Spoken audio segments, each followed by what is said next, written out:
Hello, welcome back to another FPL video. I hope everyone is doing well. We've obviously just had the news that the Aston Villa versus Spurs game has been postponed, and taking its place will be the Spurs versus Fulham game. Maybe you've hit your free hit button, maybe you haven't. This is my kind of final draft ahead of Game Week 18 and the most likely team that I'll be taking into the game week. If you're new around here, don't forget to hit that subscribe button, hit the like button if you do enjoy the video, and let's get straight on into this quick final draft video. So first things first, this team is actually based on my team value. I will discuss a couple of options kind of up or down as we go through, but let's get straight into this. So in defence, we see here we've got Lloris, Maguire, Clark, Cancelo and Stones. Gone with a double up for the Manchester City defence. I do really like it. I see some people doubling up on the attack, maybe going Sterling and De Bruyne. I just think, Manchester City have been so good defensively this season. Also with Brighton looking quite poor from set pieces, I do really like having Stones in there, who is, some people are putting up for debate whether Stones will or won't play. Laporte hasn't been starting at all in the previous games. Stones is starting against Chelsea in the league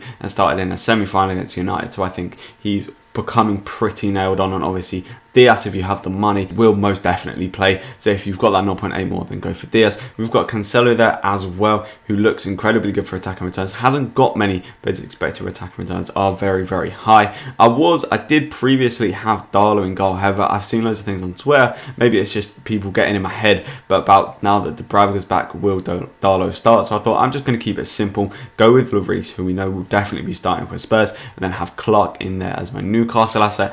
Clark has actually looked okay in terms of kind of attacking threat from corners. He scored a goal this season, so I actually don't mind having him in there instead of kind of the Dyer and Darlow combination that I had him before. And we've got Maguire in there because there's loads of kind of everything's up in the air with the Manchester United defence at the minute. Will Lindelof play? Will Bailly play? Will Tanzabi play? I don't know. The only players we know will play for Manchester United in that back four are Maguire and Wan-Bissaka. So I've gone with Maguire because I can actually see him rising up and nodding in a header. So that's the defence. Now let's take a look at the midfield. In the midfield, we've got the four kind of main, more premium options: Bruno Fernandes, Son and Kevin De Bruyne. I feel like everybody is going to be going with. There's not too much to say for them other than they look like really, really good options. Now that Spurs are playing against Fulham, the Spurs attackers look unbelievable. Potential captaincy options as well. We've got Rashford in there as well because I really do like Rashford. He's sort of on the premium side of midfielders. He definitely would, at 9.6 million now,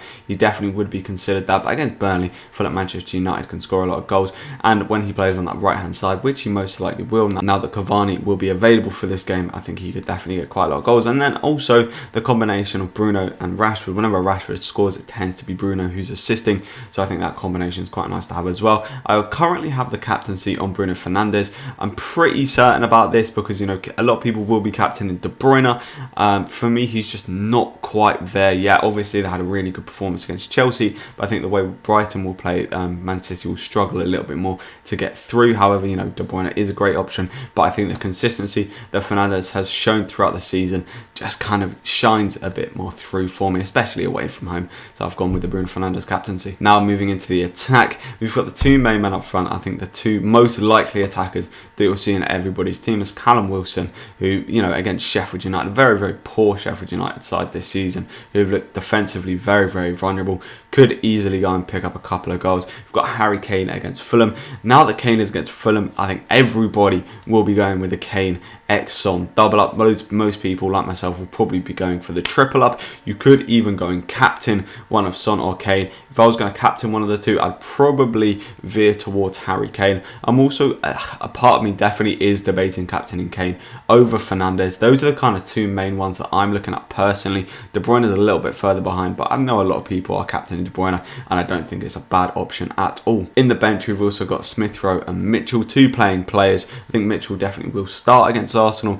Roy Hodgson seems to be favouring him because he's a little more defensive, and Smith Rowe has been playing very, very well for Arsenal. And Davis there just obviously filling out the bench because I needed that 0.1 mil in order to sort of complete this team. If you've got an extra 0.2, maybe get in Brewster because he is a playing player. But I feel like, in terms of cancellations of matches, we would have heard something by now if any of the other games were going to be cancelled. So this has been a quick little look at my final draft ahead of the FPL Game Week 18. It's my free hit team based on my team value. If you would change anything, let me know in the comments down below, or if you have any questions or anything, just let me know. If you have enjoyed the video, don't forget to hit that like button, hit the subscribe button if you're new around here, and I'll catch you in the next one.